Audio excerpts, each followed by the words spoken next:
nós recebemos aqui via internet para conversar com a gente Renata Giudice, nutricionista clínica de São Paulo, com formação pela Universidade de São Paulo, a USP, com especialização em nutrição clínica preventiva.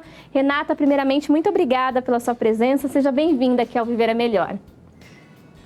Obrigada, Letícia. Obrigada pelo convite, pela oportunidade de conversar com vocês. Queria começar a nossa conversa explicando para o nosso público o que são agrotóxicos, se todos eles são nocivos, não, para as pessoas entenderem mais ou menos, Renata. Então, os agrotóxicos, eles são substâncias químicas, né, que eles começaram a ter um uso mais organizado a partir da década de 50, né, que a gente chama de Revolução Verde, quando a gente começou a ter uma agricultura mais formalizada e realmente isso teve, né, um aumento na produtividade, mas os agrotóxicos, eles são substâncias químicas que têm como objetivo o controle, a prevenção ou a destruição, né, de agentes patogênicos, ou seja, de pragas nas lavouras. Então, o objetivo realmente é reduzir aí a presença de insetos, enfim, e todo tipo de praga que possa diminuir, né, a produção de alimentos. Então, na verdade, ele existe para garantir a manutenção daquele alimento por mais tempo, que ele resista às intempéries, às pragas. Exato. E consiga ser colhido no momento certo. Colhido no momento certo e sem nenhum tipo de avaria, né? Então, que ele possa garantir uma lavoura mais produtiva, com menos alimentos deteriorados. Mas é lógico que isso, né, nós pagamos um preço como consumidores e também essas pessoas que lidam diretamente com esses produtos, né, que na verdade são os mais prejudicados de todos. Sim, né, a pessoa que tem o contato direto com o agrotóxico, porque ele acaba sendo um componente com vários elementos nocivos para a saúde humana, é isso? Exatamente, exatamente. São substâncias que podem gerar tanto agravos agudos no momento aí da ingestão ou do contato, né, com esses agricultores, ou a pessoa que ingere, né, um alimento com uma grande carga aí de agrotóxicos, ou também de uma forma crônica. Então, para a saúde humana, hoje a literatura tem sido bastante consensual, né, a respeito dos perigos, até porque no Brasil, como você já mencionou, nós somos campeões de uso de agrotóxicos, né? Nós somos campeões do agronegócio, da agricultura, mas muito disso também pelo uso indiscriminado desses produtos, né? Que traz prejuízos para a terra, certo? Para os lençóis freáticos, então é um problema que vai além, né, do alimento em si, mas pensando, por exemplo, no consumo. Hoje existe uma regulação para o uso desse agrotóxico no alimento? Sim. Sem dúvida, existe uma regulação, né, assim, de uma quantidade que teoricamente não causaria dano, né, para a população, mas é muito difícil a gente estimar, né, o consumo, até por uma questão de dificuldade de realização de trabalhos científicos com uma qualidade boa, né? Porque como se tratam de produtos extremamente invasivos e extremamente tóxicos, é muito difícil até você fazer um trabalho científico que possa passar num comitê de ética, né? Você submeter um animal a uma sobrecarga de produtos químicos é absolutamente complicado, né? Então eu acho que a grande dificuldade hoje de você saber, primeiro que é um produto relativamente recente, né, na história humana aí, como eu falei, a partir da década de 50 e 60, então o grande risco que a gente corre é realmente estar não tendo uma dimensão tão grande do quanto esses produtos fazem mal, né? Porque o uso crônico, a exposição crônica da população a esses alimentos, pode ser que a gente só tenha noção daqui a algumas gerações, né? A literatura fala que efeitos crônicos podem acontecer após dias, meses, anos ou até gerações, né, de populações. Então, eu acho que a gente realmente está numa situação bem vulnerável em relação a esses produtos. Sem dúvida. Agora, Renata, apesar da gente saber que há um controle pela Anvisa, por exemplo, há esse consumo, né, por mais que ele seja regulado, há esse consumo acumulativo na nossa alimentação de maneira geral. Exato. A gente pode perceber, por exemplo, impactos na nossa saúde? Existem sintomas associados, por exemplo, a um aumento de agrotóxico no organismo humano? Sim, de forma aguda, né? Assim, digamos que você consumiu um produto que ele tinha uma carga muito grande, você pode sentir sintomas gástricos, náusea, você pode sentir tontura, problemas tanto na parte respiratória, problemas dermatológicos. Então, são coisas que agudamente você consegue perceber, sim. Mas é que, lógico, nós que consumimos esses produtos de forma intermitente ou mesmo crônica, é diferente de uma pessoa, por exemplo, que ela trabalha numa lavoura, que ela sabe que foi utilizado esse produto, né? Ela consumiu esse produto e vai ter essa reação de forma imediata. Sim. Eu acho que o grande risco que a população em geral corre é porque é muito difícil você estabelecer uma relação de causa e efeito com um determinado produto e determinados sintomas, né? Então, Entendi. acho que a grande dificuldade é essa.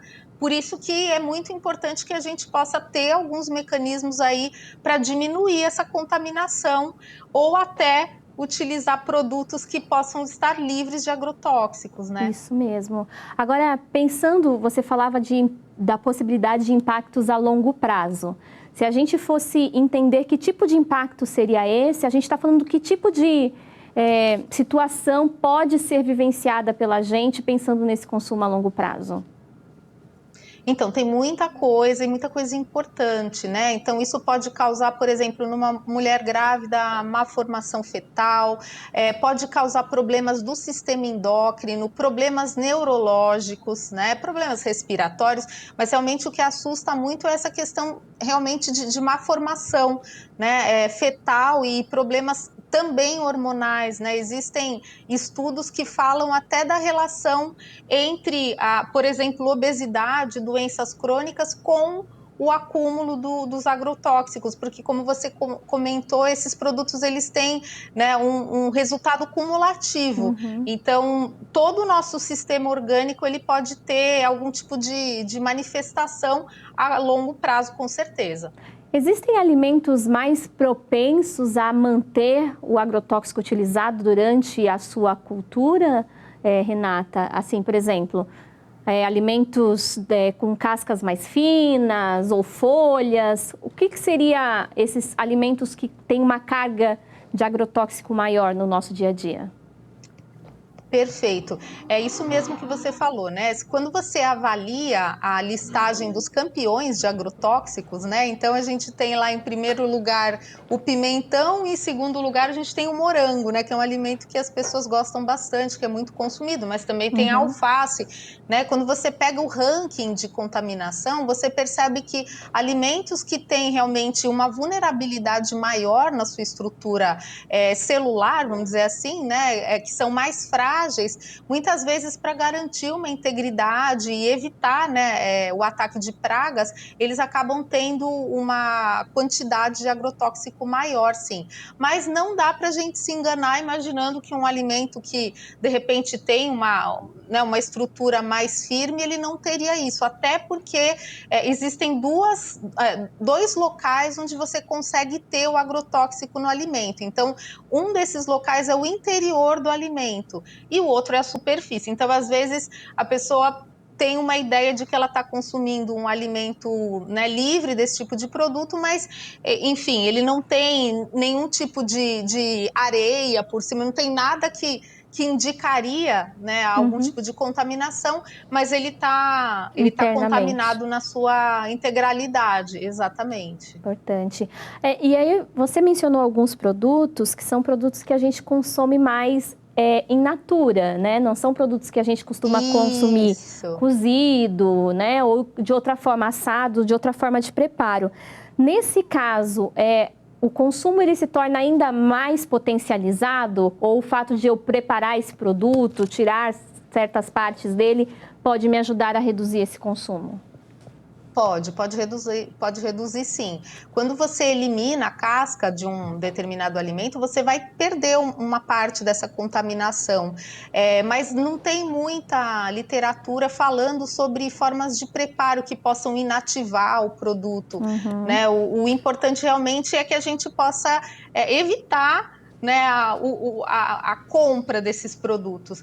porque realmente não tem muita literatura falando sobre quando você cozinha você é inativa, porque na verdade são produtos químicos, né? Então muitas vezes o cozimento ele não inativa o produto químico. É diferente, por exemplo, de um agente biológico, que quando você aquece, você pode eliminar uma contaminação biológica, por exemplo, de um alimento, né? Nesse caso são compostos químicos, e uma coisa muito interessante é que os agrotóxicos, eles podem ter uma característica lipossolúvel. Muitas vezes eles ficam contidos na gordura do nosso organismo e também dos animais que nós consumimos. Então, como nós estamos no topo da cadeia alimentar, alguns animais que nós consumimos, eles também podem estar com esses agrotóxicos contidos nos seus tecidos, principalmente nos seus tecidos gordurosos, e a gente está ingerindo, né, esse produto. Entendi. Então, é bem mais sério do que a gente imagina, né? Por isso que é muito difícil você conseguir estabelecer critérios aí para avaliar o impacto disso. É verdade. Então a gente via inclusive algumas imagens da higienização de alimentos, que é um processo importante, né? É preciso higienizar os alimentos, porém a higienização em si não elimina os agrotóxicos do alimento, até porque, como você mencionava, nem sempre é na superfície que esse elemento está, ele pode já estar no interior do produto, certo? Exato, mas lógico que alguns procedimentos de higienização, eles podem diminuir essa carga, né? Então, por exemplo, além de repente, uma higienização com buchinha e também com hipoclorito, que é fundamental para eliminar a contaminação biológica, a gente também recomenda o uso do bicarbonato, né? Eu acho que é uma coisa que pode ajudar, 2 colheres de sopa de bicarbonato em 1 litro de água. Certo. Né? E aí isso deixa por quanto tempo o alimento?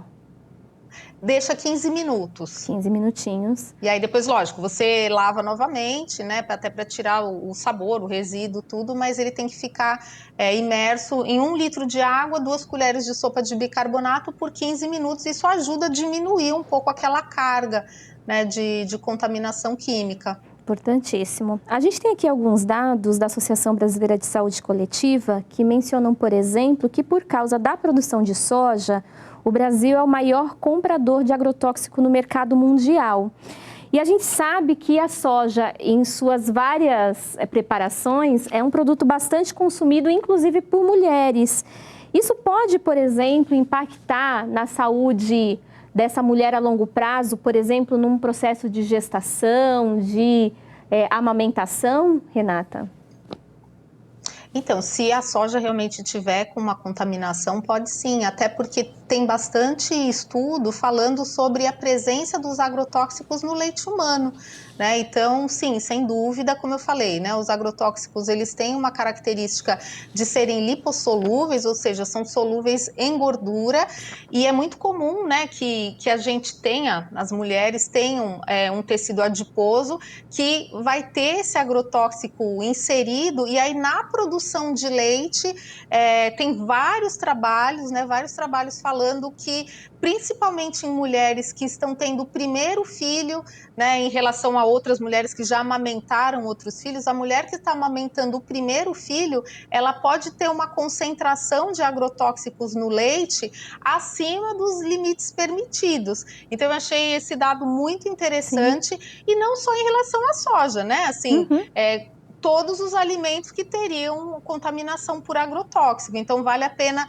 principalmente nessa fase de gestação, de amamentação, ter um cuidado ainda maior para evitar, né, a ingesta desses produtos. Pode haver relação também? A gente perde em capacidade nutricional, por exemplo, quando o alimento ele tem muita carga de agrotóxico? Com certeza, né? São alimentos que acabam trazendo malefício, né, ao invés de contribuírem com a saúde da pessoa. Então, com certeza, um alimento com agrotóxico, ele piora ainda mais a insegurança e a vulnerabilidade, principalmente das populações, né, mais carentes. Então, com certeza, tem uma relação total entre a insegurança alimentar, que tem sido um desafio tão grande, né, para para toda a sociedade, principalmente aqui no Brasil, onde tantas pessoas não estão tendo nem o básico, né, de acesso aí ao alimento. Isso é muito importante. Quero até fazer um adendo aqui, né? A Legião da Boa Vontade está numa campanha importantíssima, diga sim, para levar alimento a quem precisa. Temos aí uma meta até agosto de 2021 e a gente quer a sua colaboração. Para saber mais informações, acesse lbv.org/doe e faça a sua parte. A gente tem aí dados que apontam 10 milhões de brasileiros sem ter o que comer hoje. Né? Esses números podem ser ainda maiores, estamos aí aguardando dados oficiais, mas atualmente 10 milhões já é muita gente passando fome. E a gente pode trabalhar e ajudar para que mais famílias possam ser assistidas pela LBV, como tem sido durante todo esse período difícil da pandemia, recebendo cestas de alimentos, cestas verdes, leite, para que as famílias tenham o básico para se manterem vivas e saudáveis. Então, vale a pena aqui você contribuir, né? A gente fica se perguntando o que a gente pode fazer, tá aí uma boa ação para você fazer, ajudar a Legião da Boa Vontade. www.lbv.org/doe, lbv.org/doe. E olha que importante essa questão, né? Segundo dados do IBGE, o Instituto Brasileiro de Geografia e Estatística, mais de 70 milhões de brasileiros estão em estado de insegurança alimentar e nutricional, e com 90% destes consumindo frutas, verduras e legumes abaixo da quantidade recomendada pela Organização Mundial da Saúde. E aí eu ia falar sobre isso, Renata, porque não é só não ter o que comer. É óbvio que essa é uma situação extremamente grave que precisa ser resolvida. Mas muita gente se alimenta, mas se alimenta de forma inadequada, tornando esse índice de insegurança alimentar ainda mais significativo, não é mesmo? É isso mesmo, porque principalmente com a redução, né, das crianças na escola, dos trabalhadores em acesso, por exemplo, ao Programa de Saúde e Alimentação do Trabalhador, muitas pessoas passaram a se alimentar apenas de doações, né? E essas doações muitas vezes são compostas de alimentos, infelizmente, ultraprocessados, né? Aqueles alimentos básicos aí da cesta de alimentos, e nutrientes muito importantes, eles ficam de fora. Então, proteínas, né, em primeiro lugar, e as hortaliças e frutas, né? Então, a Organização Mundial da Saúde, ela recomenda pelo menos 5 porções de hortaliças e frutas, pelo menos 5 vezes por semana. Então, quando a gente pensa nesse contexto de não termos crianças na escola, onde poderiam estar fazendo uma alimentação, né, cuidada por uma nutricionista, né, com um cuidado nutricional maior, realmente esses níveis de insegurança alimentar, eles ficam muito alarmantes, porque hoje a gente enfrenta uma situação que a gente chama de fome oculta, né? A fome oculta, ela é a obesidade, as doenças crônicas na vigência de uma desnutrição de micronutrientes. Então, a pessoa, ela tá obesa, ela tá inflamada, ela tá totalmente vulnerável, ainda mais agora, com a gente sabe, né, que a obesidade e doenças crônicas são fatores de risco para a Covid, e ela não tem o básico em relação a micronutrientes, vitamina, minerais, fibras e aminoácidos. Então, é muito importante que a gente também possa lembrar que essas pessoas, elas não comem só arroz, feijão, farinha e óleo vegetal. Sim. Né, que todas as pessoas precisam, né, de micronutrientes também, né? Isso é uma coisa, eu sempre comento isso nas minhas redes sociais e com os meus pacientes, com os meus amigos, porque isso é uma coisa que me angustia muito, né? Saber que as pessoas, elas estão numa situação onde elas dependem de doações e não entra nada além do básico mesmo, né? Verdade. A gente tem trabalhado, né, e é necessário ainda mais esforço para resolver essa questão, esforços que são importantes da sociedade civil, né, dos órgãos competentes, para garantir, né, essa alimentação de qualidade. E, de fato, independente até, Renata, da classe social, a gente teve uma grande mudança na rotina alimentar, em especial das crianças, porque mesmo quem não passa por desafios econômicos, muitas vezes não respondia pela essa alimentação diária dessa criança. Exato. Que ficava certo período na escola. Então, a gente percebe Exatamente. Que é uma porta muito complexa que se abre. Ao mesmo tempo, essa criança, muitas vezes, muito mais tempo em casa, às vezes até sem supervisão adequada, tem acesso a alimentos ultraprocessados, né, doces, salgados, que podem impactar de forma significativa o crescimento dessas crianças.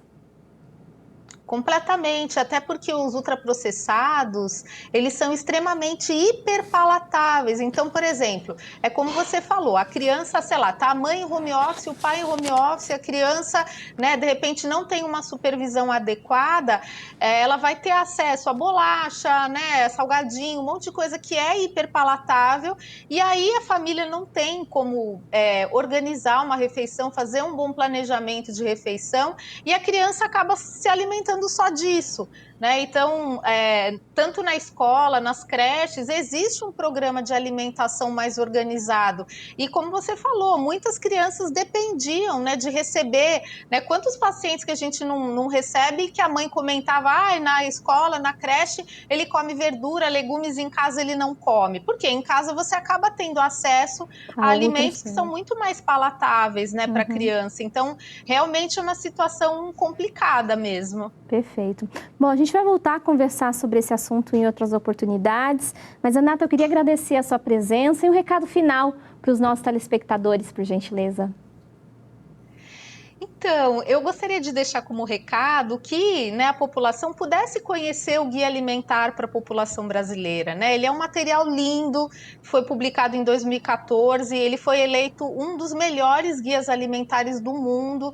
Então, o que a gente pudesse fazer, aproveitar esse isolamento social para fazer um retorno à culinária, né, envolver as crianças no preparo, envolver as crianças na escolha dos alimentos, se possível buscar alimentos orgânicos, com pequenos produtores, que são pessoas que também precisam trabalhar, né? Então essas pessoas, elas muitas vezes fornecem cestas de alimentos por um preço acessível. Então, como você falou de uma forma muito inspiradora agora há pouco, assim, a gente precisa assumir a nossa responsabilidade enquanto sociedade para garantir não só a segurança alimentar e nutricional, mas um meio ambiente sustentável, né, com redução de poluentes, de agrotóxicos. Então, realmente, que essa oportunidade possa envolver mais a gente no processo, né? E aquela frase final, descascar mais e desembalar menos. Eu acho que isso resume um pouquinho o que eu imagino que seria o saudável. Perfeito. Renata, muito obrigada, viu? Seja sempre bem-vinda aqui ao nosso programa. Obrigada, eu agradeço de coração pela oportunidade.